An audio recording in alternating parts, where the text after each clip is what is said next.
Okay, this is a review of the book How to Beat Magnus Carlsen, exploring the most difficult challenge in chess.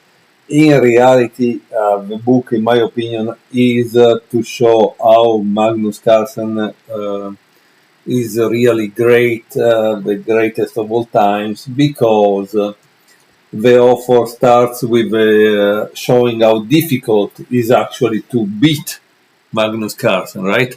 And then the fact that Magnus continues to play. He's not one of those champions that gets the title and then they don't play anymore. No, Magnus continues to play, continue to experiment. He has the best endgame technique. He has a wide opening repertoire that is really amazing.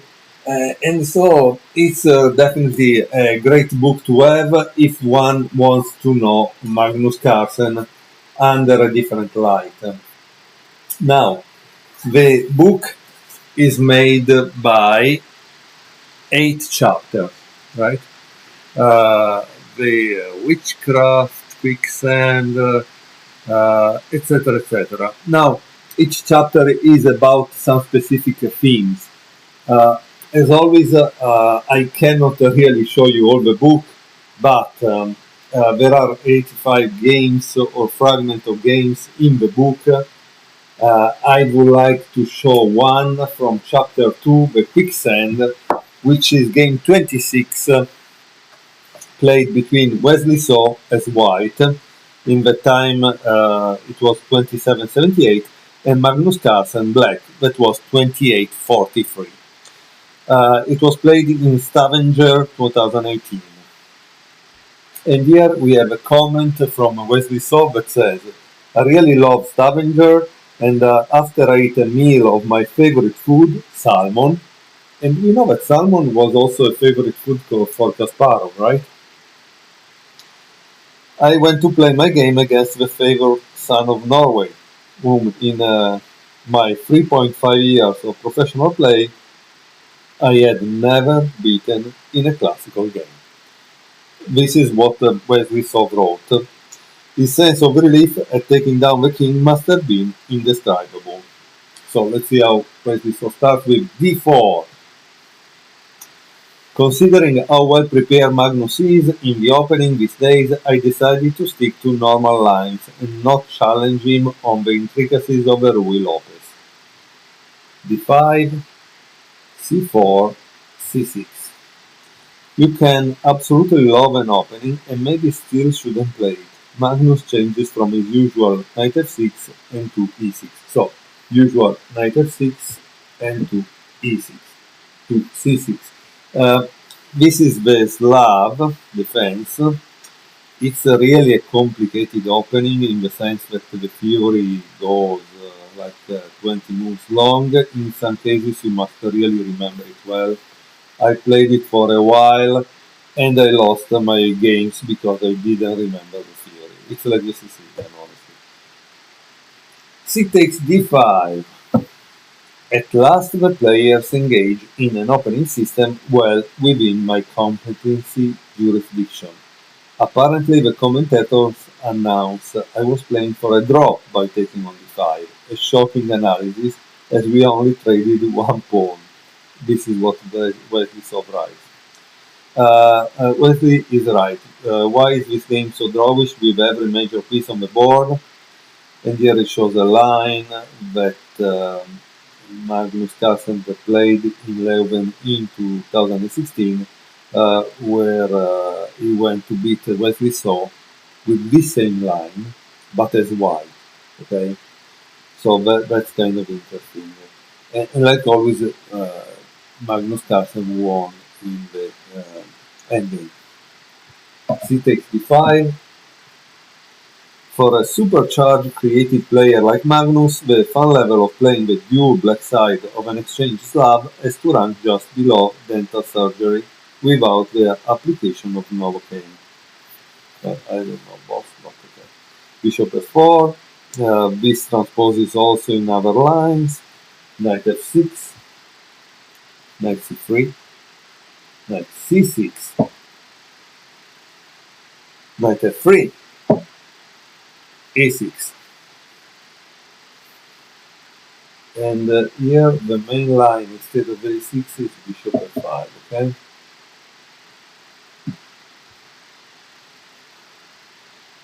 Rook c1, bishop f5, e3, rook c8. In here there is a diagram, and the diagram says we reach a tabia position of exchange Slav. Instead of rook c8, it was played also e6, which was seen in another game by Wesley So against Ivan Chuk in 2009, so 9 years before this game. In that time, Ivan Chuk, that was, sorry, not Ivan Chuk, Wesley So was 13 years old. Wow, that's kind of interesting. Eh? How these players play these lines and to remember what they have played before. Okay, after bishop rook c8, bishop e2, the light square bishop is white's good one, so he isn't inclined to play it to d3 and swap it off. e6, castle, knight d7. This move is given an exclamation point. The idea is to fight for control over the c5 and e5 squares. And here it shows other lines with other possible move instead of bishop and knight d7. Now, knight a4, bishop e7, and here there is a diagram. I don't know why it put the diagram. Maybe because it seems that h3, and it says this move is new, so wants to give his bishop heir. In case Magnus goes crazy and plays g7, g5. Okay. So the idea behind this move is that if plays this, he can go back. Okay. Castle. Magnus is one of a few players just crazy enough to try g5 on a world-class opponent. Now, after bishop h2, h5 looks interesting. The computer calls it close to even, only slightly preferring white. So that was a possibility instead of castling. Okay. And then a3. Preparing to push my pawn forward, white simply faster and better equipped to seize the initiative on the queen side. Knight a5. Also possible was b5, and you have to read the comment. Knight c5. This is interesting at this point. I'm sorry if I pause, because this Slav is like a French in this moment, but luckily this bishop is out. So it's a kind of French advance, but unfortunately this is not there, it's not here. So sometimes, we must reason in terms of pawn structures because they can tell us what to do next. Okay? So that's the interesting part, in my opinion. Knight c4. And here, of course, it gave a line to explain knight takes c5. b4, obviously white wants to keep that outpost. Knight takes c5. Okay. Now, instead of this move, black could have played knight takes e3, but it seems it's not a good move, because it is black down a pawn and busted. So get the book and watch the line. I wish he would have paid. I wish the author would have put a diagram in this place, because so we could have watched the line, right? So this is what about reviewing books. There can be some improvements, right? The improvements are where to put the diagrams, because the diagrams are really important for someone who wants to follow the variations, the analysis given inside the book. Otherwise, you have to repeat a lot of times from the beginning to be sure that you put the position correctly. So that's kind of important. So I would have put a diagram here, so to show that instead of knight takes e5, knight f3 was wrong. It wasn't the right move. Okay, so knight takes c5, and here there is d takes c5. The game gets a bit more interesting since the pawn structure is no longer symmetrical. Yeah, now white has a queenside majority, right? Um, and also white offers the a3 pawn as a bait, not even b takes c5. Okay, here it shows that b takes c5 instead of d wasn't with the move. Okay, let's see now the bait, because it seems Magnus fell for it. So try to pause the video and see if you are better than Magnus. What would you have played here? Magnus played knight takes a3, which is not good. Okay. Since the correct move was b5. b5 was a safer and probably better, after which black's position doesn't look so bad. Moment of contemplation. In a single rash move, knight takes a3, well-being is replaced by a giant wave of adversity. Restraint is not the strong suit of a natural anarchist. As usual, Magnus seeks to expedite the crazy in his position. This time, his natural love of adventure gets him into trouble. White regains the lost pawn with a strategic advantage after this grab. So how does White continue?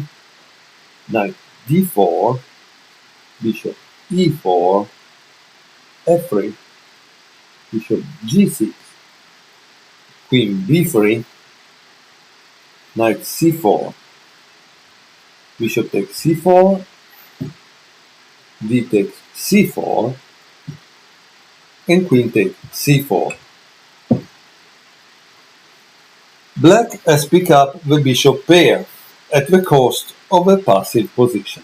So black has the bishop here. White stands better, and from this point on, Wesley saw, strategically outplays Carlsen, and it is no longer easy for black to find a method of deflating white's initiative before it gains even more momentum.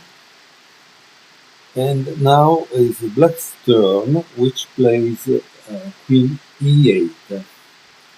Principle: a fabricated plan rarely leaves its incubated state of false abstraction. With this artificial move, Magnus may be searching for e6, e5 tricks, while simultaneously removing the queen from the open d file. I can see why he didn't go for the line with bishop g5, and here explain why, okay, with a bigger line. So now bishop g3, caution comes naturally to Carlsen opponent, so gets out of the way of the e6, e5 tricks. Okay, and here it gives some lines, two long variants, okay? e5. This is bad. It seems it's not the right move. Also in this case, you can pause, see if you are better than Magnus. Magnus should have played bishop g5, okay? And here there is a long line, which is about 8 moves long, okay? So not maybe so easy to calculate. Instead of e5. Knight b3, and bishop d8.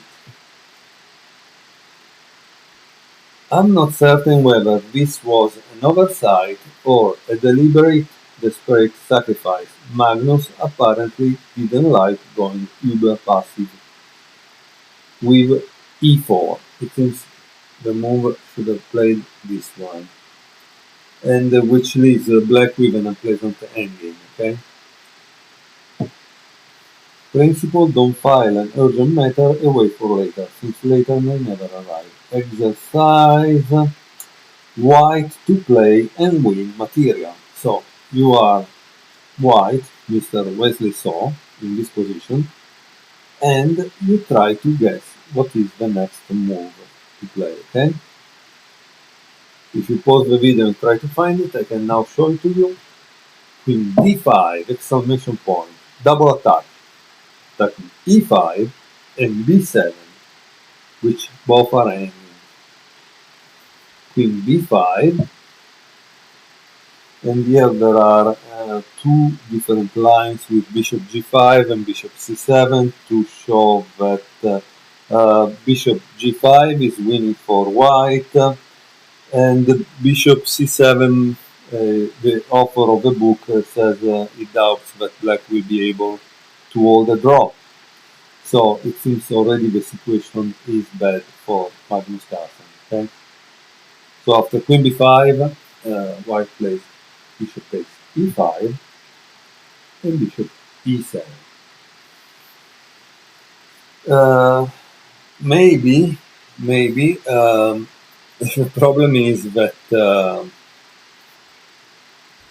it may be that Magnus thought to play this move, but then he realized that white could have played bishop d6, so that move was not playable in this sense. Okay. After this, there is this, and then it becomes a real problem for black. So this is the reason probably why things have gone even worse.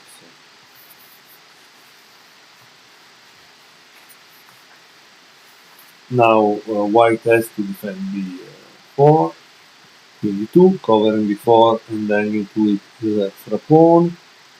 It seems the computer would have played knight a5, but okay, it's a little too adventurous, and yet there is a line, okay, to justify knight a5. Look at d8 and bishop d6. It's psychologically tough to self-pin, but the variation back it up completely. Bishop f6. Here, obviously, there was the proof that if black would have continued with rook d7, there is a long line which shows that it's losing, okay? So once more, by the book, if you like to see all the variation. e4, h6, knight d4, and here Magnus tries his luck with bishop takes d4. Queen takes d4, rook e8. Here it says the principle: the defending side should swap pawns, meets with an exception to the norm. So it says that in this position, if black would have played a5, things would have gone bad, really bad for black. So it seems, again, sometimes some ideas don't work in the endgame, and you need to analyze it and to prove why it doesn't work. That line, however, was just 4 moves long, okay? Rook f e1, king h7, and now there is a good move by Wesley So. If you can pause the video and try to find it. If you can't find it, I will show it to you right away. g4. Wesley So begins to launch a direct attack on the black king, based on the principle opposite color bishops favor the attacker. And here there is also a comment by Wesley So on the game. f6, f4, and queen c6. Bishop f7 was more accurate, but I doubt it would have altered the result. f5, bishop f7, h4. Here I knew for a fact, and this is probably Wesley So speaking, that he was winning. However, converting advantages is never easy, as you can see from the past games. For example, there is a famous game of Magnus back in 2014 in f4, f3 Minzo. His opponent was totally winning for many moves, even reaching computer evaluation +15 at some point, but nevertheless he managed to find all the worst moves and in the end succeeded in losing the game. Wesley was speaking about Game 2 from this book. Oh wow, I didn't know that it was about Game 2. But so game 2 is about Hikaru Nakamura and Magnus Carlsen in Zurich 2014.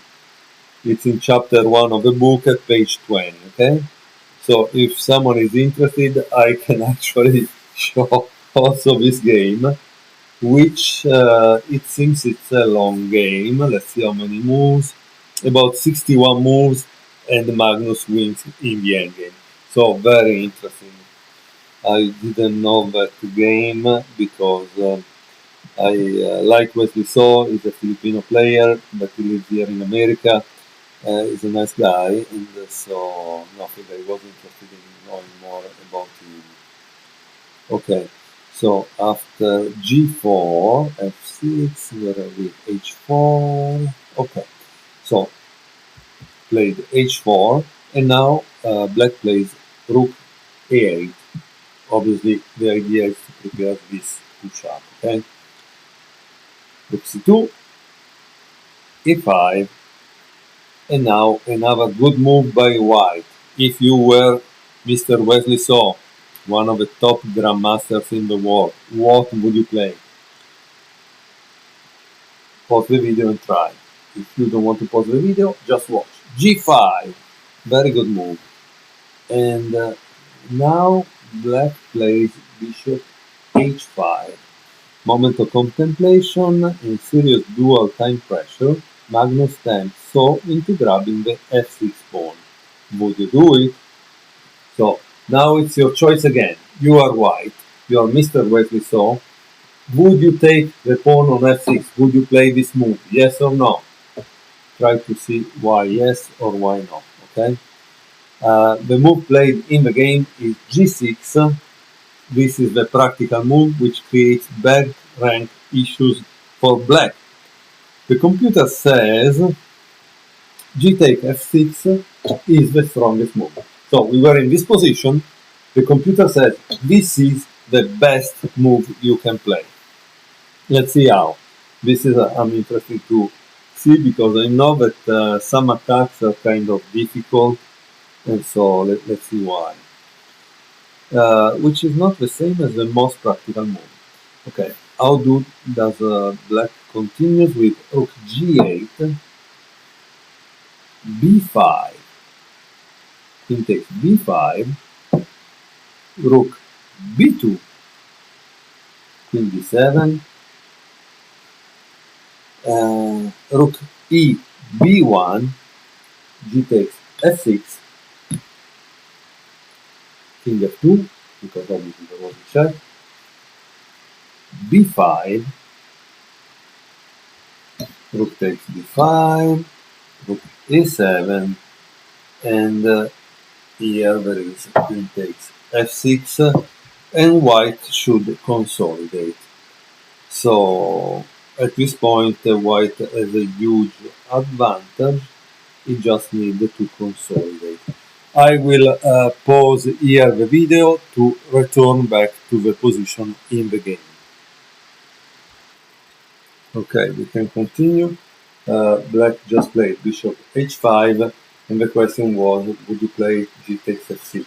In the game, G6 was the move played, okay? After that, King H8, and White plays B5. This may be one of those "this is going to hurt me more than it hurts you" moments, so want to keep Black's A8 rook out of the game. Okay, that's interesting. It seems, however, that this was the best move, probably found with the computer. But okay, this is the move played by Wesley So. Queen takes B5 and Rook B2. Queen C6. And notice that it seems the best move obviously was Queen D7, like we saw this move in the other, but there is a totally different analysis here, okay?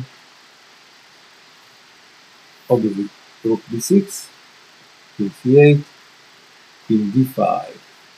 As you can see, White is going to do the enemy king. A4, Uh, it seems if black played rook a7, queen f7 with c6 would have been a win. So that's why a4, rook takes b7, rook g8, and here there was a line instead bishop takes g6, okay? So the book tries to show you different moves, but after this move, c6, Magnus resigned because there is no defense to the coming c6, c7, and rook b8. Not to mention ideas involving rook queen d2, queen takes h6, and rook h7 checkmate. Okay, so this is an interesting thing, a pattern that you should learn eventually. So watch this: 1, 2, 3. Once you take, practically rook h7 is over. So that's why Magnus Carlsen resigned. I found this book really interesting. There is clearly many games that are quite exceptional. If you are interested in discovering more how to beat Magnus Carlsen, this is the book you need. I guess Dingley Ren could have bought it and read it, or Nipo definitely did had to read it.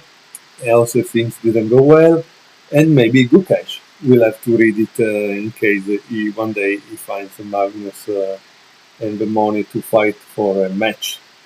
I hope everybody enjoyed this review, and let me know in the comments.